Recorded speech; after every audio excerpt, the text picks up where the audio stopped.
আসসালামু আলাইকুম। দখলদার ইসরায়েলি বাহিনী এবং ফিলিস্তিনি পুরোদমে যুদ্ধ চলছে, জানিয়ে দিব হাতে থাকা সর্বশেষ আপডেট আন্তর্জাতিক সংবাদ। প্রথমেই সংবাদ শিরোনাম। রুশ হামলায় ইউক্রেনের ৮টি রকেট, ৪১টি ড্রোন ভূপাতিত, নিহত ১৯৬০ জন। আরো জানিয়ে দিব যুদ্ধবিরতির আলোচনার মধ্যে গাজায় হামলায় ৭১ জন ফিলিস্তিনি নিহত।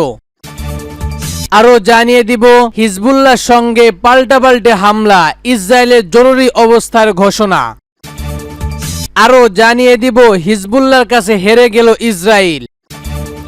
সর্বশেষ জানিয়ে দিব ইউক্রেনে শান্তি ফিরিয়ে আনতে চান মোদি। শুনছিলেন সংবাদ শিরোনাম, এরপর বিস্তারিত। তার আগে আমাদের ভিডিওটি যদি ভালো লেগে থাকে তাহলে লাইক কমেন্ট শেয়ার করে দিবেন, আর আমাদের ভিডিওটি সর্বপ্রথম পেতে চ্যানেলটিকে সাবস্ক্রাইব করে রাখবেন। রাশিয়ায় হামলা, ইউক্রেনের ৮টি রকেট, ৪১টি ড্রোন ভূপাতিত, নিহত ৯৬০ জন। এবার শুন বিস্তারিত। রাশিয়ায় বিমান প্রতিরক্ষা বাহিনী গত ২৪ ঘন্টায় ৪১টি মানুষবিহীন ড্রোন এবং ৮টি হাই মার্স রকেট ভূপাতিত করেছে। পাশাপাশি ১,৪৬০ জন সেনা নিহত হয়েছে। রোববার এক বিবৃতিতে রুশ প্রতিরক্ষা মন্ত্রণালয় এসব তথ্য জানিয়েছে। বিবৃতিতে বলা হয়েছে, ২৪ ঘন্টায় রুশ বাহিনীর সঙ্গে যুদ্ধে ইউক্রেনের ৯৬০ জন সেনা নিহত হয়েছে। এছাড়া রাশিয়ার সঙ্গে ডিফেন্ড ইউক্রেন মার্কিং তৈরি ৮টি হাই মার্স রকেট এবং ৪১টি মানুষবিহীন আকাশযানকে ধ্বংস করেছে, যা নিয়ে চলমান যুদ্ধে এখন পর্যন্ত ইউক্রেনের মোট ৬৪০টি বিমান, ২৮৩টি হেলিকপ্টার, ৩০,৪৭৫টি মানুষবিহীন ড্রোন, ৫৭৫টি ক্ষেপণাস্ত্র ব্যবস্থা, ২৭,৫৭৬টি ট্যাঙ্ক এবং অন্যান্য সরঞ্জাম, যুদ্ধযান, ১৪২৫টি মাল্টিপল রকেট অঞ্চল এবং ১৩,৬২১টি বিশেষ ফ্লাইট আর্টিলারি, ২৫,২০০টি সামরিক বাহিনীর বিশেষ মোটর এবং ধ্বংস করা হয়েছে। রুশ প্রতিরক্ষা মন্ত্রণালয় জানিয়েছে, রাশিয়ার ব্লাড গ্রুপ ওয়েবসাইট গত দিনে ইউক্রেনের ৫টি পাল্টা আক্রমণ প্রতিহত করেছে, যার ফলে সেখানে ইউক্রেনের ৫১০ সেনা নিহত এবং ৪টি গোলাবারুদ ডিপো ধ্বংস করেছে।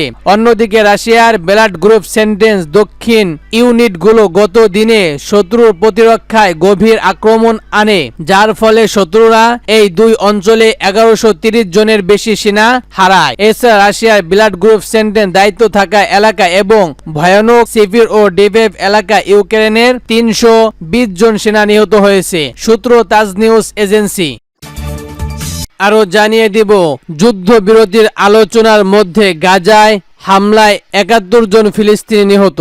এবার শুন বিস্তারিত। ইসরায়েলি বাহিনীর হামলায় গতকাল শনিবার ফিলিস্তিনি গাজায় উপত্যকার ৭১ জন নিহত হয়েছে। যুদ্ধবিরতির আলোচনা অবস্থায় হামলার ঘটনা ঘটেছে। কুলডোরাস ও ব্যাং নিয়ে মধ্য গাজায় দেই অল বেলা শহরে অভিযান অংশ নিয়েছে ইসরায়েল বাহিনী। এর ফলে গত ২ দিনে সেখান থেকে ১ লাখেরও বেশি ফিলিস্তিনি নিরাপত্তা আশ্রয়ে খোঁজে পালিয়ে গেছেন। আল জাজিরা তথ্য অনুযায়ী গাজায় যুদ্ধবিরতি চুক্তি সময় লক্ষ্য নিয়ে মিশরের রাজধানী করাবের আলোচনা চলছে। আলোচনার অংশ হিসেবে স্বরাষ্ট্র নেতা খালিল আল হারার মৃত্যুর একটি প্রতিবেদন পাঠিয়েছে হামাস। গত ৭ অক্টোবর ইসরায়েল ভূখণ্ডে হামলা চালায় হামাস। এই দিন গাজায় উল্টা হামলা শুরু করে ইসরায়েল বাহিনী। শুরু হয় সর্বন্ত যুদ্ধ, যা এখনো চলছে। হামাস নিয়ন্ত্রণ গাজায় স্বাস্থ্য মন্ত্রণালয় তথ্য অনুযায়ী ১০ মাসের বেশি সময় ধরে টানা যুদ্ধে গাজায় উপত্যকার ৪০,০০০-এর বেশি মানুষ নিহত হয়েছে।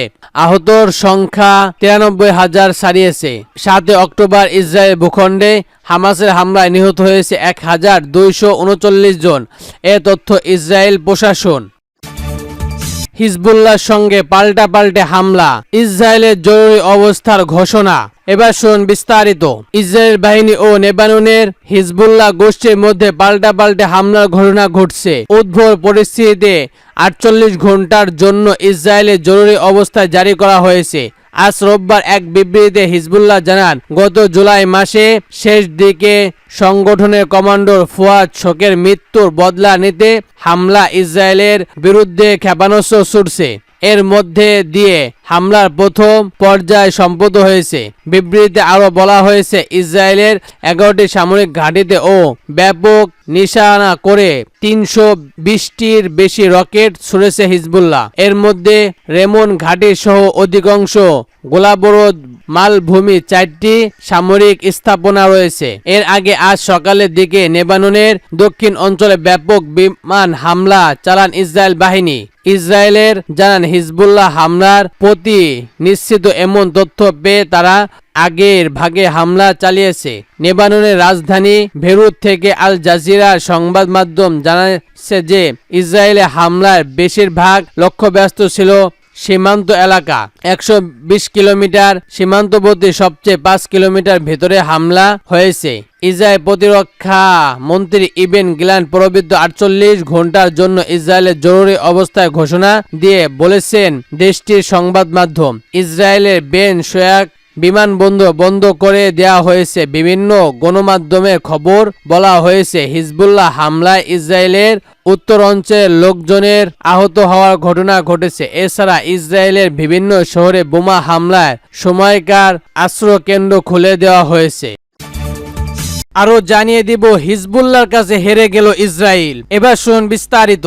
ইসরায়েলের উত্তর অঞ্চলে যুদ্ধে লেবাননের ষষ্ঠ গোষ্ঠী হিজবুল্লাহর কাছে হেরে গেছে বলে স্বীকার করেছেন ইসরায়েলের সাবেক যুদ্ধমন্ত্রী কিয়েডর লিবারম্যান। শুক্রবার সামাজিক মাধ্যমে এক্সা পেজে দেওয়া এক পোস্টে তিনি লিখেন, হিজবুল্লাহর উত্তর ইসরায়েলে বসতি স্থাপনকারীর উপর গত সপ্তাহে শত শত রকেট এবং ড্রোন হামলা চালিয়েছে। হিজবুল্লাহ এই হুমকি মোকাবেলা করতে না পারায় ক্ষমতাসীন মন্ত্রিসভার অগ্রসর প্রাণ। সাবেক এই যুদ্ধমন্ত্রী বলেন, ইসরায়েল সামরিক বাহিনীর বিশেষ করে বিমান বাহিনী কার্যক্রম হিজবুল্লাহ হামলা থামাতে পারেনি। উত্তর ইসরায়েলের বাসিন্দাদের প্রতিদিন বোমা অগ্রসরের কাছাকাছি থাকার জন্য নির্দেশ দেওয়া হয়েছে। লিবারম্যান বলেন, চলমান সংঘাতের ফলে উত্তর ইসরায়েল থেকে বাস্তুচ্যুত হওয়া হাজার হাজার ইসরায়েল বসতি স্থানকারী জানে না যে এই বছর স্কুল চালু হবে কিনা। এছাড়া এই অঞ্চল থেকে অনেক কারখানা ও কার্যশালা অন্য এলাকায় স্থাপিত করা হয়েছে। তিনি বলেন,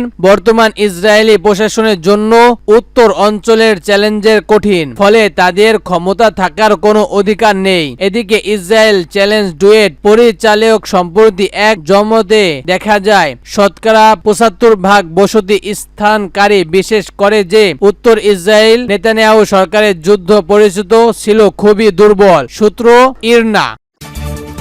সর্বশেষ জানিয়ে দিব, ইউক্রেনে শান্তি ফিরিয়ে আনতে চান মোদি। এবার শুন বিস্তারিত। ইউক্রেন সফরে গিয়ে ভারতের প্রধানমন্ত্রী নরেন্দ্র মোদি বললেন, নয়া দিল্লি ইউক্রেন শান্তি অর্জনের প্রতিষ্ঠা একজন বন্ধু হিসেবে সক্রিয় ভূমিকা পালন করতে প্রস্তুত। শুক্রবার কিয়েভের ইউক্রেন প্রেসিডেন্ট ভলোদিমির জেলেনস্কির সঙ্গে বৈঠক এর সময় মোদি এই মন্তব্য করেন। দুই নেতার সমালোচনা 2 বছরের বেশি সময় ধরে রাশিয়ার অগ্রসর পর থেকে শুরু হওয়া এই সংঘাতের বিষয়টি গুরুত্ব পায়। মোদি বলেন, সমাধানের পথ কেবল সংলাপ এবং কূটনৈতিকের মাধ্যমে খুঁজে পাওয়া সম্ভব, আর আমাদের সময় ব্যয় না করে সেদিকে অগ্রসর হওয়া উচিত। এই সংঘাত থেকে উত্তরের জন্য উভয় পক্ষের একসঙ্গে বসা দরকার। মস্কো রাশিয়ার প্রেসিডেন্ট ভ্লাদিমির পুতিনের সঙ্গে মোদি সংলাপের 6 সপ্তাহের পর ভারতীয় প্রধানমন্ত্রী ইউক্রেন সফরে করলেন। মোদি 8 এবং 9 জুলাই মস্কো সফর করেন। সে সময় ইউক্রেনে একটি শিশু হাসপাতাল এবং অন্যান্য লক্ষ্যবস্ত রাশিয়ায় ক্ষেপণাস্ত্র হামলা চালায়। এই হামলায় বেসামরিক মানুষ মারা যায়। এই ঘটনায় তীব্র নিন্দা জানান জেলেনস্কি। তিনি এই হামলাকে শান্তির প্রতিষ্ঠার প্রতি একটি বিশাল হত্যাচারকে এবং ধ্বংসপূর্ণ ঘটনা বলে অভিযুক্ত করেন এবং ভারতীয় নেতাকে এমন একটি দিনে পুতিনকে আলিঙ্গন করতে দেখা গেল বলে উম্মা প্রকাশ করেন। শুক্রবার জেলেনস্কি মোদির সফরকে বন্ধুত্ব এবং প্রতীকীয় বলে অভিনন্দন করেছেন। ইউক্রেন স্বাধীনতা দিবসের একদিন আগে মোদি সফর করেন। ভারতের পররাষ্ট্রমন্ত্রী সমুদ্রা জয়লঙ্গ সাংবাদিকদের বলেন, মোদি এবং জেলেনস্কির মধ্যে সংঘাতের কেন্দ্রে করে অভিভাবক আলোচনা করা হয়।